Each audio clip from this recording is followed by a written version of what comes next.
ഈ പ്രപഞ്ചത്തിൽ അന്യഗ്രഹ ജീവിയുടെ സാന്നിധ്യത്തിന് ഊന്നൽ കൊടുക്കുന്നത് പ്രധാനമായി 2 സിഗ്നലുകളാണ്. വൗ സിഗ്നൽ, BLC-1 എന്നിവയാണ് ആ വിചിത്രമായ സിഗ്നലുകൾ. ഭൂമിയിലേക്ക് പ്രപഞ്ചത്തിന്റെ പല ഭാഗത്തു നിന്നുള്ള നിരവധി തരംഗങ്ങൾ എത്തിച്ചേരുന്നുണ്ട്. ഈ തരംഗങ്ങൾ സ്വീകരിക്കുന്നത് ഭൂമിയിലുള്ള വമ്പൻ റേഡിയോ ടെലിസ്കോപ്പുകളാണ്. പ്രപഞ്ചത്തിലുള്ള പ്രതിഭാസങ്ങൾ സൃഷ്ടിക്കുന്ന റേഡിയോ തരംഗങ്ങൾ സാധാരണമാണ്. എന്നാൽ ഈ പറഞ്ഞ വൗ, BLC-1 എന്നീ സിഗ്നലുകൾ പ്രപഞ്ചത്തിലുള്ള ഒന്നിനും സൃഷ്ടിക്കാൻ സാധിക്കാത്ത സാങ്കേതിക വിദ്യകൾ കൊണ്ട് മാത്രം സൃഷ്ടിക്കാവുന്ന സിഗ്നലുകളാണ്.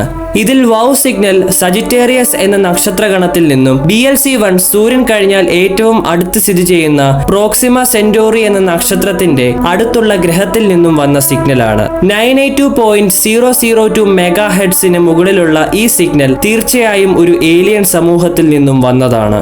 ഇതിനെപ്പറ്റിയുള്ള വിശദമായ വീഡിയോ റിലേറ്റഡ് വീഡിയോ ആയും കമന്റ് ബോക്സിലും കൊടുത്തിട്ടുണ്ട്. ആവശ്യമുള്ളവർ ആ വീഡിയോ കാണുക.